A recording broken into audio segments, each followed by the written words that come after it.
7 problem solvers working to get solutions to your problems that you face every single day, and that includes your bumpy morning commute. We often hear a lot about potholes all around Western New York, which is why 7 News reporter Taylor Epps is checking out the worst roads in Western New York and working to get them fixed for you. This morning, she's taking us to Cheektowaga. It's like going up and down a roller coaster. People driving down the 100 block of Oehman Blvd in Cheektowaga will feel a little dip as they pass through these patches in the road. Well, I think I counted 6 down here. 2 years ago, they did work on the sewers. Then the problem started. Melinda Keekley said that's when these patches started to sink in. Her neighbor Tom Colin tells me there's one right in front of his house, so he called the town. They said they would come here in the spring and fix it, and here it is August already. Colin tells me he works in construction, so he brought out some tools so we could measure just how deep these dips really are. About 3.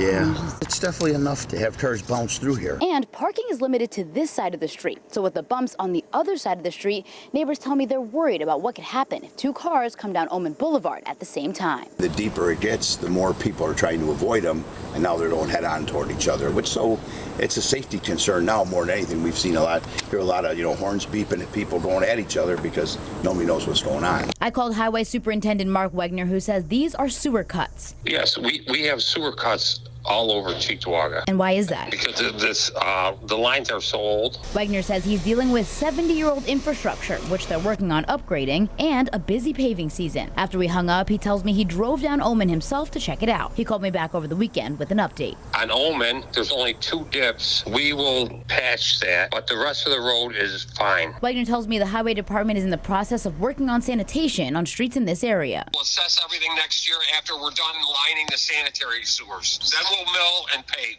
But he will make sure the worst parts are patched this week. We do what we can. We pave a lot of streets. Taylor Epps, 7 News. Thank you, Taylor. We want to hear from you about the worst roads in your neighborhood. You can scan this QR code with your phone. It'll take you to our 7 problem solver section. All you have to do is fill out a quick form and tell us about the worst roads in your neighborhood. Taylor's going to check in with us every Monday at 6 a.m.